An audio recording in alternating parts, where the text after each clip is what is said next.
如果拆除三峡大坝会有什么严重的后果？看完这期视频将会刷新你对三峡大坝的认知。1997年11月，随着最后一车石土倾倒结束，千里长江第2次大截流完成，当今中国乃至世界上最大的水利工程三峡大坝在滚滚水流中诞生。那么，如果拆掉三峡大坝有什么后果呢？有数据显示，三峡大坝的建造总共投入了2485亿人民币，相当于一座3线城市1年的 GDP。 在1994年，我国经济一般的情况下，斥巨资建造这样一座大型水利工程是非常需要勇气，同时也非常明智的事情。但事实是，三峡大坝在建造之初遭到了很多人的反对。有人认为三峡大坝阻碍影响了长江鱼儿的生长繁衍，阻碍了鱼儿的洄游。大家都知道，河里的鱼儿有洄游产卵的习惯，这样一来将导致河里的鱼类资源减少。不过现在三峡大坝里的鱼类数量已经多到让人感到不可思议了，鱼类资源高达400多种，最大的鱼都有650斤重。三峡大坝不仅没有阻碍鱼类的繁衍，还给了鱼儿很好的保护。随着三峡的鱼类迅速增多，国家级保护鱼类的数量也变多了，比如中华鲟、白鲟鱼等。除此之外，有人认为这样一个超级大的水利工程一旦发生自然灾害，就会造成无法挽回的后果。再者，发生战争，这种大型民用设施将会成为攻击的主要目标，这样对国家是十分不利的。然而专家表示，三峡大坝连核武器都不能摧毁，即使是发射核弹也只能炸出一个洞而已。由此可见，三峡大坝绝对是利国利民的。那么如果拆除三峡大坝会造成什么严重的后果呢？当年建造三峡大坝的时候，有841人投反对票，有的人穷极一生都在反对三峡大坝的建设，因为世界上任何事物，包括人工建筑，都是有寿命的，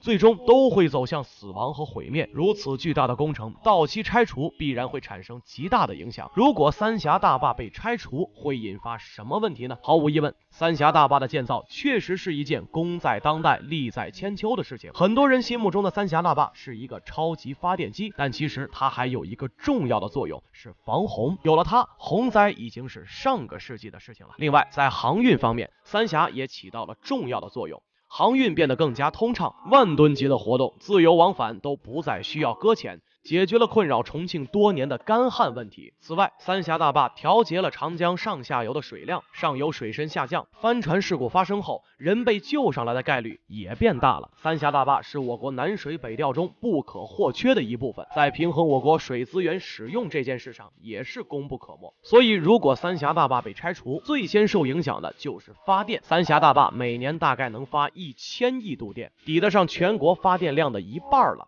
一旦被拆除，周边城市的用电肯定会受影响。再者是防洪问题，因为有三峡大坝的存在，长江流域的局面才不用担心雨季会造成洪涝灾害，能安心的过日子。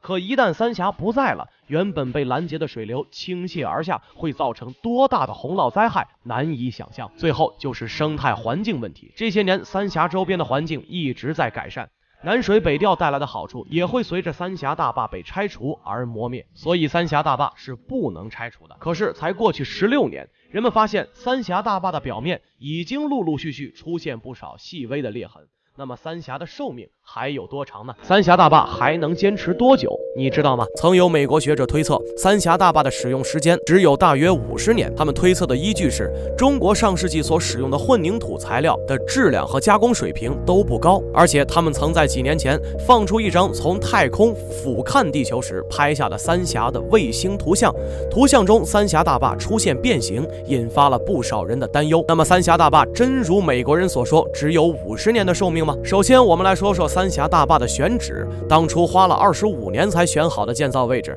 将大坝建在了花岗岩基础上，为的就是延长大坝的寿命。花岗岩的强度极高，每平方厘米承受1000公斤的强度都不在话下。而且这么多年，三峡虽说经历过多次地震，也是造成了一些山体下滑，从未发生过大的地震。即使是未来发生地震，也不会对大坝产生影响，因为三峡大坝在建造时就是按7级地震的强度设计的。另外，三峡的施工质量方面更是层层把关，各项工程的优良率高达92%，所以三峡的使用寿命远高于50年。那么三峡的寿命到底是多少呢？三峡建设委员会水库管理司高级工程师王殿长曾说过，三峡原定的使用寿命是300年，实际上可以使用500年以上。中国工程院院士更是表示，三峡大坝的使用年限从某种意义上来说是永久使用，而美国所发布的那张三峡大坝的变形图，只不过是他们刻意抓住某个角度拍出来的视差效果。其实不管三峡大坝哪天会寿终正寝，我们能做的就是爱护环境，